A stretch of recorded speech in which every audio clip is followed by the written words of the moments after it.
In the shadow of the Civil War, at a time when the chains of slavery bound millions, lies the tale of a man who risked everything to forge his own path to freedom.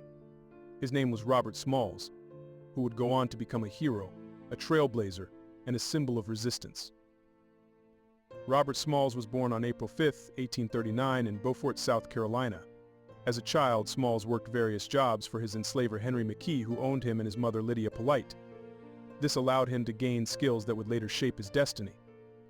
At age 12, he was sent to Charleston, where he labored in shipyards, docks, and warehouses. It was here, in the bustling port city, that young Robert fell in love with the sea, a force as powerful as his yearning for freedom. When the Civil War broke out in 1861, Smalls was conscripted to work aboard the CSS Planter, a Confederate transport ship. As the ship's wheelman, essentially the pilot, he studied the layout of the harbor, memorized the Confederate signal codes, and quietly planned for a moment that would change history. On the night of May 12, 1862, Robert Smalls made his move. Along with a small group of enslaved crewmates, he devised a daring plan. They would steal the planter and sail to freedom. As the ship's white officers slept ashore, Smalls and his crew took control. Dressed in the captain's uniform and mimicking his mannerisms, Smalls navigated the ship past 5 heavily armed Confederate checkpoints. He gave the correct signals at each stop, all while towing his family and others hidden aboard. As dawn broke on May 13th, the planter approached the Union blockade. Smalls raised a white flag of surrender and delivered the ship, its weapons, and vital Confederate intelligence to Union forces. Robert Smalls had not only secured freedom for himself and his family, he had handed the Union a critical victory in the war effort. For his heroism, Smalls was celebrated as a national figure, and his courage inspired thousands of enslaved people to fight for their own liberation.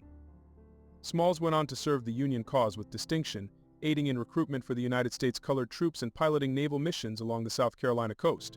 He proved that freedom was not simply granted. It was seized with courage and determination. After the war, Robert Smalls continued to lead. During Reconstruction, he returned to Beaufort, purchased the home where he had once been enslaved, and became a political leader. Smalls served 5 terms in the U.S. House of Representatives, championing education, civil rights, and economic opportunities for African Americans.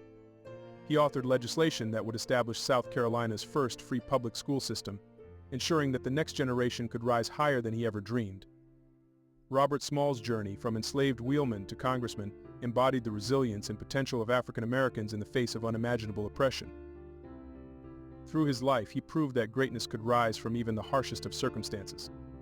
Robert Smalls passed away on February 23, 1915, at the age of 75. He left behind a legacy of courage, leadership, and an unyielding commitment to freedom. Thank you for joining us on this journey through the life of Robert Smalls. His story is just one of many that highlight the brilliance and resilience of African American history.